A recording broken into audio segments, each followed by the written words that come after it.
आइए कुछ e wallet के बारे में जानते हैं। यहाँ पे हम कुछ ई वॉलेट के बारे में जानेंगे। देखिए यहाँ पे ई वॉलेट के बारे में हमको पढ़ना कहाँ से, ई वॉलेट क्या होता है, इसकी पूरी हम जानकारी ट्रिपल सी के लिए जानने वाले हैं।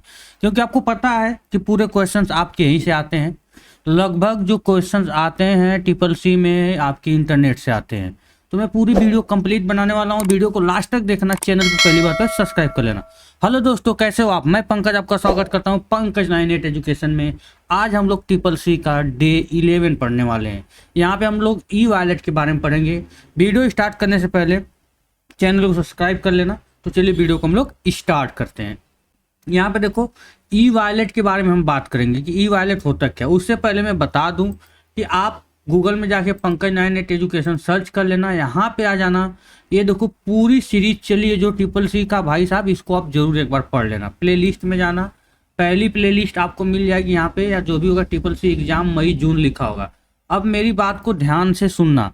अगर आप मई जून 2024 लिखा है, आप जून जुलाई अगस्त सितंबर अक्टूबर नवंबर दिसंबर जनवरी फरवरी मार्च किसी महीने में एग्जाम दे रहे हो, 2025-26 तक की गारंटी लेता हूँ कि आप अगर पूरी वीडियो देखते हो तो पास हो जाओगे। मैं यहाँ पे आपको फ्री में नोट्स, फ्री क्विज सब कुछ बताऊंगा। वो कैसे मिलेगा आपको वो भी मैं बताऊंगा इसी वीडियो में। फिलहाल हम लोग अपने टॉपिक पे चलते हैं। यहाँ पे देखो ई वॉलेट क्या होता है, आज हम इसके बारे में जानेंगे। ठीक है, यह एक प्रकार का इलेक्ट्रॉनिक पेमेंट सिस्टम है। सबसे पहले आप जान जाओ कि ई वॉलेट क्या है। एक प्रकार का इलेक्ट्रॉनिक पेमेंट सिस्टम है जिसको डिजिटल वॉलेट भी कहते हैं। ई वॉलेट को क्या कहते हैं? Digital wallet. पूछा जा सकता है डिजिटल वॉलेट क्या होता है, तो ये ई वॉलेट होता है। यह एक इलेक्ट्रॉनिक पेमेंट सिस्टम होता है। ई वॉलेट में एक निश्चित राशि रखी जाती है, मतलब इसमें आप एक निश्चित राशि रख सकते हैं जिसकी ज़रूरत पड़ने पर आप प्रयोग कर सकते हैं। लगभग हर मोबाइल ऐप में देखोगे ई वॉलेट का ऑप्शन दिया रहता है। इसका मुख्य उद्देश्य होता है पेपरलेस मनी ट्रांजैक्शन को आसान बनाना। मतलब पेपरलेस मनी ट्रांजैक्शन का काम ये करता है ई वॉलेट। ठीक है, मुख्य उद्देश्य पूछा जा सकता है तो पेपरलेस। ई वॉलेट का मुख्य उद्देश्य पेपरलेस। बात समझ में आएगी। इसको प्रयोग करने के लिए ई वॉलेट ऐप इंस्टॉल करना होता है। उसके बाद आपको अपने क्रेडिट कार्ड या डेबिट कार्ड का डिटेल भरना होता है। मतलब इसको ओपन करने के लिए आपको क्रेडिट कार्ड या डेबिट कार्ड का डिटेल भरना ही पड़ेगा। ठीक है, आइए कुछ ई वॉलेट के बारे में जानते हैं। यहाँ पे हम लोग कुछ ई वॉलेट के बारे में जानेंगे। फॉर एग्जांपल देखो, पहला आप यहाँ पे देख लो, आपका क्या है?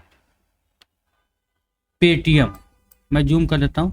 पहला आप पेटीएम रख लो, भीम रख लो, गूगल प्ले रख लो। ठीक है, गूगल पे। उसके बाद ऑक्सीजन वॉलेट, जियो मनी आप रख लो, ये भी आपका ई वॉलेट है। फोन पे मैंने स्टार्टिंग में बताया था, ये सब ई वॉलेट है। ठीक है, अब यहाँ पे हम इन ई वॉलेट के बारे में अच्छे से जानकारी रखेंगे क्योंकि आपको पता है कि क्वेश्चंस पेपर में आएंगे। बिल्कुल आते हैं भाई साहब, अभी देखना आपको कितने क्वेश्चन आएंगे। चलो, यह भारत की सबसे बड़ी डिजिटल वॉलेट ऐप है। पेटीएम भारत की सबसे बड़ी डिजिटल वॉलेट ऐप है जिसको 2010 में शुरू किया गया।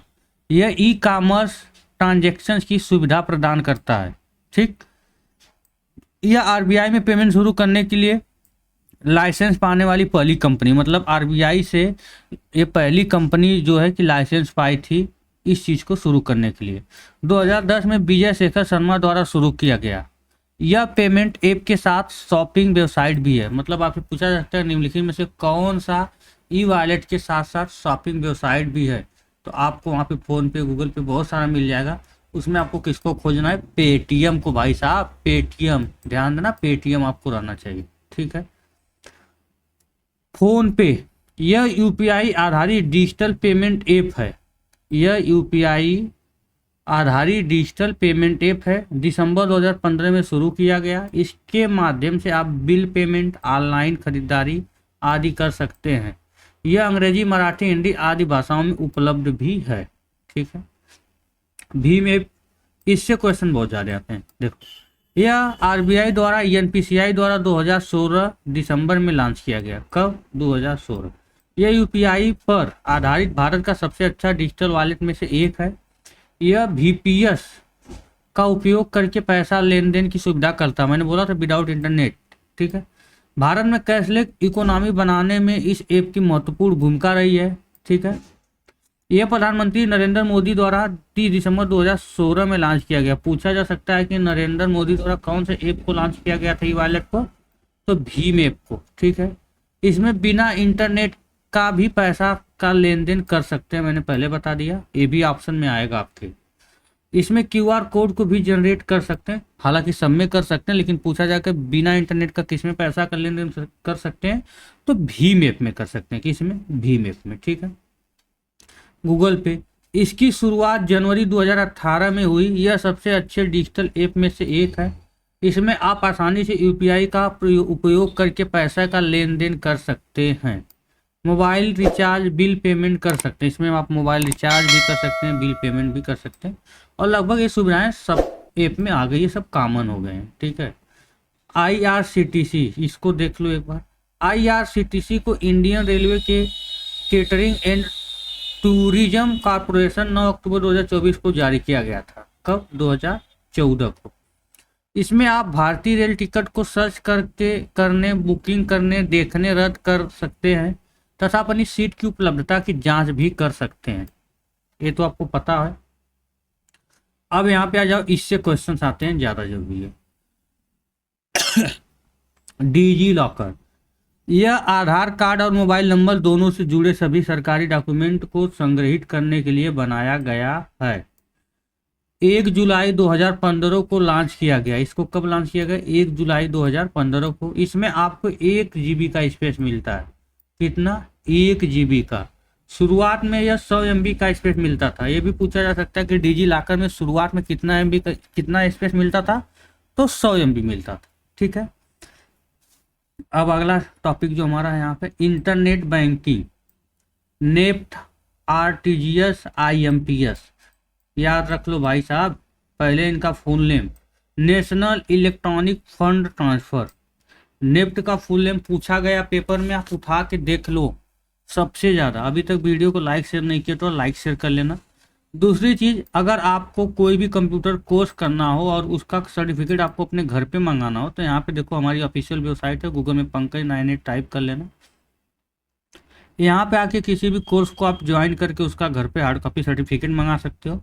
नीचे आओगे, यहाँ पे आपको CCC के नोट्स मिल जाएंगे। ये देखो, क्लिक कर लो, यहाँ पे आपको ये सारे नोट्स मिल जाएंगे, इसको डाउनलोड कर लेना, फ्री ऑफ कास्ट है।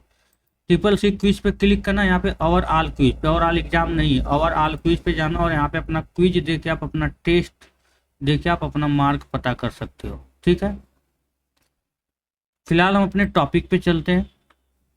यह एक राष्ट्रीय स्तर पेमेंट सिस्टम जो 1-to-1 फंड ट्रांसफर की सुविधा प्रदान करता है। इसमें पैसा ट्रांसफर करने की कोई सीमा होती, न ज़्यादा न कम की, कोई सीमा नहीं होती है, न ज़्यादा न कम की, आप चाहे जितना नेफ्ट कर सकते हो। ठीक है, ट्रांजैक्शन अमाउंट, नेफ्ट चार्ज याद कर लेना, अमाउंट चार्ज। ठीक है, चार्ज लगता है। अगर आप 10,000 तक करते हैं तो आपको 2.50 अप्लीकेबल GST देना पड़ेगा, प्लस आपको GST ₹2.50 प्लस इस पर GST लगेगा। अमाउंट आप यहाँ पे 10,000 से ऊपर करते हो 1 लाख तक, ₹5 प्लस उस पर ₹5 पे GST लगेगा। 1 लाख से ऊपर करते हो 2 लाख तक तो ₹15 प्लस अप्लीकेबल GST लगेगा। बात समझ में आ गई आपको?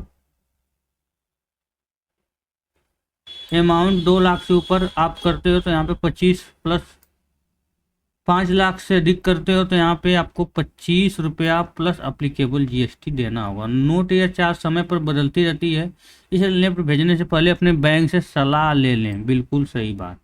ठीक है, ये हमेशा बदलता रहता है। पेपर देने जाना तो एक बार आप ऑनलाइन चेक कर सकते हो। RTGS, real time gross settlement, gross settlement, इसका फुल नेम याद कर लो भाई साहब, रियल टाइम ग्रास सेटलमेंट। ठीक, इसमें आप न्यूनतम 2 लाख ट्रांसफर कर सकते हो। कितना कर सकते हो? 2 लाख। अधिकतम कोई सीमा नहीं होती है, मतलब आप चाहे जितना करो उसका कोई सीमा नहीं है। ठीक है, यह मार्च 2004 में शुरू हुआ था। कब हुआ था? मार्च 2004। IMPS ये ज़्यादा पॉपुलर है, इमीडिएट पेमेंट सर्विस, मतलब तुरंत, वो सब थोड़े लेट जाते हैं। नेफ्ट तथा आरटीजीएस में पैसा ट्रांसफर करने में जहाँ थोड़ा समय लगता है, वहीं इसमें तुरंत पैसा ट्रांसफर होता है, तुरंत का तुरंत ट्रांसफर हो जाता है। यह सर्विस NPCI द्वारा उपलब्ध कराई गई है। इस सर्विस का प्रयोग आप मोबाइल फ़ोन द्वारा भी कर सकते हो। किसका? एनपीसीआई सॉरी आईएमपीएस का। इसमें आप दो तरह से पैसा भेज सकते हो, एक बैंक अकाउंट, एक bank account number, IFSC code से ईएमआईडी और मोबाइल नंबर से भी भेज सकते हो। इसमें आप प्रतिदिन 2 लाख ट्रांसफ़र कर सकते हो। कितना? 2 लाख। पूछा जा सकता है कि आईएमपीएस से आप पर डे कितना ट्रांसफ़र कर सकते हो, तो 2 लाख आप कर सकते हो। इस बात को आप लोग ध्यान रखना, ठीक है। अब अगला यहाँ पे IFSC code, Indian finance system code, full name याद रख लेना, इंडियन फाइनेंस सिस्टम कोड, इसका फुल नेम सबसे अधिक आता है, ठीक है। अब यहाँ पे इसको आरबीआई द्वारा बैंक के प्रत्येक ब्रांच के लिए दिया जाता है। इसका प्रयोग इलेक्ट्रॉनिक पेमेंट में करते हैं। किस में करते हैं? इलेक्ट्रॉनिक पेमेंट में, ठीक है। यह 11 अंकों का होता है जिसमें 4 अल्फ़ाबेट होते हैं।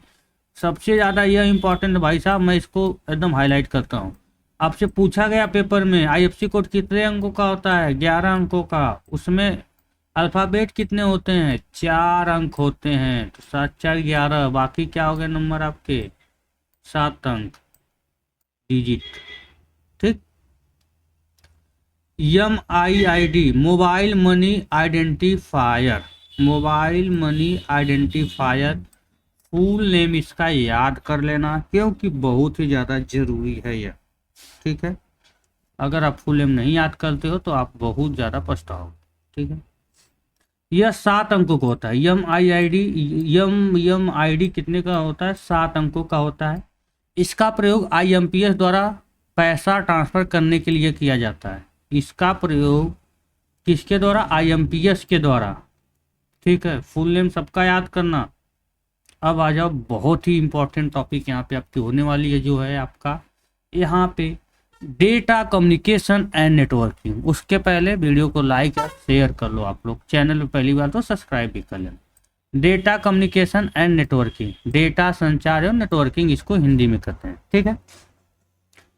वह प्रक्रिया जिसके द्वारा एक कंप्यूटर डेटा दूसरे कंप्यूटर तक पहुंचाता है। यह वह प्रक्रिया होती है जिसके द्वारा एक कंप्यूटर डेटा दूसरे कंप्यूटर तक पहुंचाता है। जिस प्रक्रिया को वह डेटा संचार कहलाता है। क्या कहलाता है? डेटा संचार। इस प्रक्रिया में 2 या 2 से अधिक कंप्यूटर के मध्य डिजिटल या एनालॉग डेटा का स्थानांतरण होता है।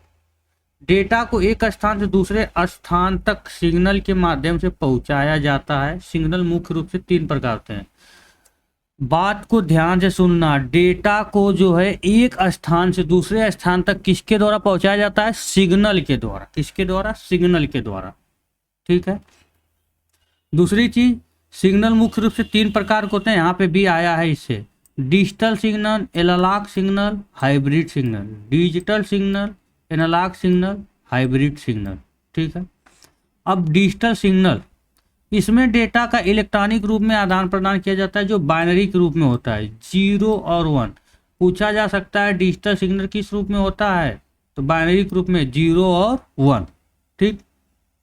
एनालॉग सिग्नल, इसमें डेटा रेडियो तरंगों के रूप में आदान प्रदान होता है। उदाहरण के लिए टेलीफोन लाइन। अब एनालॉग सिग्नल का आपसे अगर पूछे उदाहरण, तो टेलीफोन लाइन, और इसमें किसके द्वारा होता है? रेडियो तरंगों के द्वारा होता है भाई साहब, याद रख लेना, ठीक। हाइब्रिड सिग्नल, इसमें डिजिटल सिग्नल तथा एनालॉग सिग्नल दोनों के गुण पाए जाते हैं, जो दोनों तरह से डेटा का आदान प्रदान करता है। सबसे अच्छा पहला डिजिटल में आप याद करना, बाइनरी आएगा 0 और 1। एनालॉग में रेडियो तरंग आ जाएगा आपका टेलीफोन लाइन के द्वारा, और हाइब्रिड में दोनों का मिक्सर होता है, ठीक है। आगे चलते हैं, आइए संचार चैनल के बारे में जानते हैं। संचार चैनल बहुत ज़्यादा इम्पोर्टेंट है भाई मेरे, इसको तो जरूर याद कर लेना। और एक चीज़, मैं ये पूरा पीडीएफ आपको फ्री में दे रहा हूँ। आपको पता है कि मेरे कोर्सेज बहुत सारे पेड चलते हैं, मैं पूरा का पूरा फ्री में देने का प्रयास कर रहा हूँ। तो आपसे सिर्फ इतना कि भाई वीडियो को अपने दोस्तों के साथ शेयर करो, घर परिवार रिश्तेदार जो भी हैं ट्रिपल का पेपर देना चाहते हैं या देने वाले हैं उनको बताओ, और पेपर देना तो जरूर बताना। संचार चैनल मुख्य रूप से 3 प्रकार का होता है। ये देखो, simplex channel, half duplex channel, full duplex channel. अब इनको बहुत अच्छे से पढ़ना आपको, क्योंकि इससे भी क्वेश्चंस आते हैं। उठाओ किसी का भी वीडियो आप देखते हो, जाके देखना जो क्वेश्चन हल कराया होगा। अगर 5-6 वीडियो में तो क्या क्वेश्चन हर टॉपिक से मेरा जरूर उठा होगा। सिंपलेक्स चैनल के बारे में जानते हैं। इस चैनल के अंतर्गत डेटा प्रवाह हमेशा एक ही दिशा में होता है। इस चैनल के अंतर्गत डेटा प्रवाह हमेशा एक ही दिशा में होता है, मतलब एक संचार युक्ति दूसरे संचार युक्ति को भेजती है, दूसरी उसे प्राप्त करती है। जैसे रेडियो, फॉर एग्जाम्पल, ध्यान से मेरी बात को सुनना। जैसे पहले रेडियो होता था ना, उसमें क्या होगा कि बस रेडियो से आपको संचार आता था, लेकिन आप उनको रिप्लाई नहीं देते थे ना उधर से। जैसे मोदी बाबा आप मन की बात सुनाते, आप उनकी मन की बात सुनते रहो, लेकिन अपने मन की बात खामोशी से दबाए रहो, आप उनको कुछ नहीं कर सकते। मतलब वहाँ पे जो डेटा का प्रवाह हो रहा है सिर्फ एक दिशा में हो रहा है। तो वो किस चैनल के माध्यम से हो रहा है? सिंप्लेक्स चैनल के माध्यम से। किस? सिंप्लेक्स चैनल, ठीक है। हाफ डुप्लेक्स चैनल, ठीक है। इस चैनल के अंतर्गत डेटा का प्रवाह दोनों दिशा में होता है, लेकिन एक समय में केवल एक ही दिशा में। फॉर एग्जाम्पल, जैसे अगर आप मुझसे बात कर रहे हो फोन से, तो मैं आपको बोलूंगा अरे और कैसे हो भाई साहब, तो बीच में बोल दिए आप, मेरी बात नहीं खत्म हुई और आप बीच में बोल लिए, तो मुझे कुछ नहीं सुनाई देगा, क्योंकि मेरा डेटा आपकी तरफ जा रहा है। जब मैं शांत हो जाऊंगा तभी आप बोल सकते हो, अन्यथा आप बोलोगे, आपको मना नहीं है, लेकिन आपकी बात नहीं। पहले टेलीफोन लाइन से लोग बतियाते थे, नहीं कहते थे अरे बहनी एक बार फिर से बतावा ना सुना ला, अरे बहनी बीच में बोल देती थी। भाई साहब एक समय दोनों लोग अगर लगातार बात करो तो नहीं, ठीक है। और प्रवाह होता है, स्थान में दोनों से एक साथ प्रवाह नहीं कर सकते। उदाहरण के लिए टेलीफोन लाइन, मैंने बताया ना पहले जब टेलीफोन से आप पढ़ते थे, सॉरी बात करते थे, ज़्यादा शिकायत, फिर से कहा ना सुना ला, वो बीच में बोल देती थी, तो कहाँ सुनाई देगा। डुप्लेक्स चैनल, इसमें देखो यह ढक गया, हेडिंग इधर उधर हो गया है। डुप्लेक्स चैनल में क्या होता है ना कि दोनों तरफ होता है, दोनों लोग लगातार बात कर सकते हैं। मतलब जैसे इस समय मोबाइल का जमाना आ गया है, आप बात करते रहो, हम बात करते हैं, सब लगातार डेटा का प्रवाह होता है, ठीक है। अब आते हैं हम लोग फाइबर ऑप्टिकल केबल पे। भाई साहब फाइबर ऑप्टिकल केबल सबसे ज़्यादा इम्पोर्टेंट ये भी है। और कहने को तो मैं कहूँ हर क्वेश्चन को मैं कर रहा हूँ, हर हेडिंग को, लेकिन आपको पता है सभी हेडिंग आपके लिए काफ़ी ज़्यादा ज़रूरी है, वो कोई भी हो सकती है। इस तकनीकी में धातु की तार के जगह विशेष प्रकार के ग्लास या प्लास्टिक के फाइबर का प्रयोग किया जाता है। यह केवल हल्की तथा तीव्र गति की होती है, जिसका प्रयोग टेली कम्युनिकेशन और नेटवर्क के लिए प्रयोग किया जाता है, ठीक है। सैटेलाइट कम्युनिकेशन, सैटेलाइट यह तीव्र गति के डेटा संचार का माध्यम है, ठीक है। तीव्र गति के डेटा संचार का माध्यम है। इसका प्रयोग लंबी दूरी के लिए सबसे अधिक होता है। किसका? इसका प्रयोग लंबी दूरी के लिए सबसे अधिक होता है, ठीक है। इसमें अंतरिक्ष में उपस्थित कृत्रिम उपग्रह को जमीन पर स्थित स्टेशन से सिग्नल भेजता है, ठीक है। यह अंतरिक्ष में रहता है, वहां से जो आपके टावर और नीचे बैठे ना उनको यह सिग्नल भेजता है। उसके बाद सैटेलाइट उसको विस्तार के रूप में स्टेशन को भेजती है। इसका प्रयोग फोन, टीवी, इंटरनेट इत्यादि में किया जाता है। सबसे पहले इसका प्रयोग टीवी उवी में किया जाता था, ठीक है। लोग कहते हैं ना बादल छा गया है, तो बादल छा गया तो टीवी नो सिग्नल आती है ना अभी भी, तो भाई सैटेलाइट तो ऊपर ही बैठा है तो नो सिग्नल तो आएगा ही आएगा। जो नीचे है उसमें कोई प्रॉब्लम नहीं है, उसको आप आराम से कर सकते हो, ठीक है। देखो यहाँ पे मैंने बनाया फिगर भी, अर्थ इधर है, उधर। माइक्रोवेव ट्रांसमिशन, अगला आपका है माइक्रोवेव ट्रांसमिशन। इसमें सिग्नल खुले तौर पर बिना किसी माध्यम के रेडियो सिग्नल की तरह संचारित होते हैं। इसमें सिग्नल खुले तौर पर बिना किसी माध्यम के रेडियो सिग्नल की तरह संचारित होते हैं।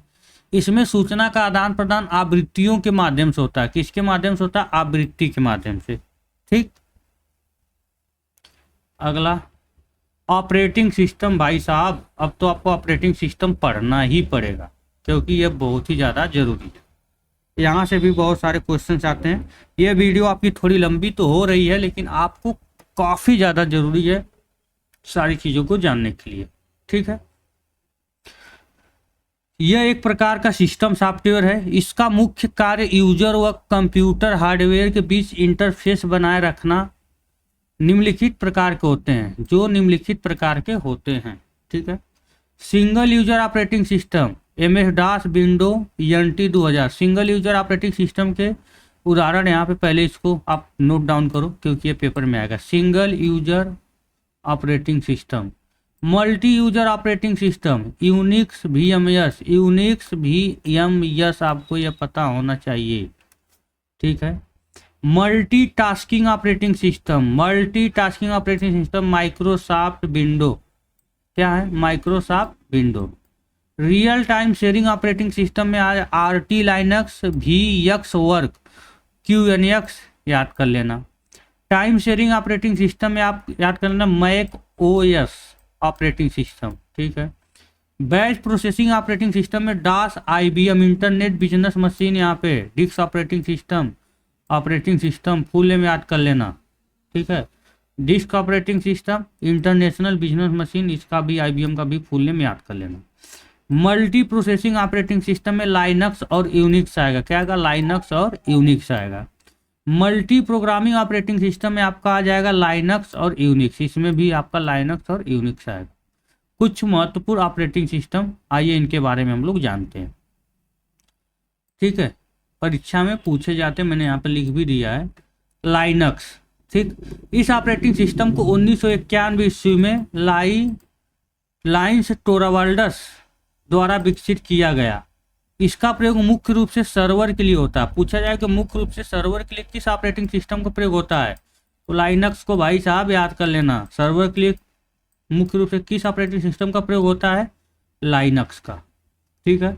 यह ऑपरेटिंग सिस्टम यूनिक्स पर आधारित है। यह ऑपरेटिंग सिस्टम किस पे आधारित है, यूनिक्स पे। पूछा जा सकता है लाइनक्स किस पे आधारित है, तो यूनिक्स पे आधारित है, जो ओपन सोर्स सॉफ्टवेयर है। अब यहाँ पे कहेगा जो ओपन सोर्स सॉफ्टवेयर है, ओपन सोर्स भी पूछ सकता है, जो सभी प्रकार के कंप्यूटर पर चल सकता है, जो सभी प्रकार के कंप्यूटर पर चल सकता है, ठीक है। उसका ये लोगो है यूनिक्स। यह मल्टीटास्किंग और मल्टी यूजर ऑपरेटिंग सिस्टम है। पूछा जा सकता है कि यूनिक्स कैसा है, मतलब मल्टीटास्किंग और मल्टी यूजर ऑपरेटिंग सिस्टम है लाइनक्स यूनिक्स, तो उसमें आपको कौन सा रहेगा, यूनिक्स रहेगा, याद कर लेना। जिसे वर्ष 1969 ईस्वी में 1969 में केन थॉम्सन और डेनिस रिची द्वारा विकसित किया गया था। किसके द्वारा, डेनिस रिची द्वारा। इसका प्रयोग सर्वर तथा वर्क स्टेशन में किया जाता है। कहाँ पे किया जाता है, सर्वर तथा वर्क स्टेशन में भी प्रयोग किया जाता है। डेटा मैनेजमेंट का कार्य कर्नल द्वारा होता है। इसमें डेटा मैनेजमेंट पूछा है किस ऑपरेटिंग सिस्टम में कर्नल का प्रयोग किया गया, भाई साहब याद रख लेना, कर्नल का प्रयोग किस ऑपरेटिंग सिस्टम में, तो यूनिक्स में होता है। इसको इंस्टॉल करने से कंप्यूटर की गति व क्षमता वृद्धि होती है, मतलब ये इंस्टॉल हो गया तो कंप्यूटर की गति थोड़ी सी बढ़ जाती है। यह क्वेश्चन पूछा गया कि किस ऑपरेटिंग सिस्टम में कर्नल का प्रयोग किया जाता है, तो यूनिक्स में होगा। किस में होगा, यूनिक्स में। MS DOS, इस ऑपरेटिंग सिस्टम को 1981 में IBM कारपोरेशन द्वारा बनाया गया। किसके द्वारा पूछा जाएगा, तो IBM द्वारा। इसका पर्सनल कंप्यूटर पर रन करा सकते हैं, मतलब इसको आप पर्सनल कंप्यूटर पर रन करा सकते हैं। यह एक प्रकार का सिंगल यूजर ऑपरेटिंग सिस्टम है।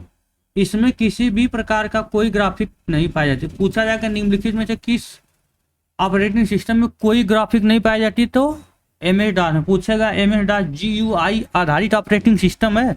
जो MS DOS है वह GUI आधारित ऑपरेटिंग सिस्टम है, तो फॉल्स होगा, बिल्कुल नहीं। GUI मतलब graphical user interface, full name याद कर लेना। तो इसमें कोई ग्राफिक नहीं है, यहाँ पे सीधा बोल दिया कोई ग्राफिक नहीं, तो मतलब कोई भी GUI नहीं है। मैक OS, इस ऑपरेटिंग सिस्टम को 24 मार्च 2001 में एप्पल इंक द्वारा प्रस्तावित किया गया। इसको आप केवल एप्पल के बने प्रोडक्ट पर रन कर सकते हैं। किस पे, एप्पल के। नोट, इसमें कुछ विंडो को हम लिए हैं जो ज़्यादा एग्जाम में पूछे जाते हैं। यहाँ पे देख लो नीचे। चलिए MS विंडो के संस्करण के बारे में जानते हैं। अब ये जो विंडो हम पढ़ने वाले हैं नेक्स्ट वीडियो में पढ़ेंगे। इस वीडियो को हम लोग यहीं पे स्टॉप करते हैं और आपसे रिक्वेस्ट है कि चैनल को सब्सक्राइब करके बेल आइकन जरूर दबाना और इसको शेयर कर देना।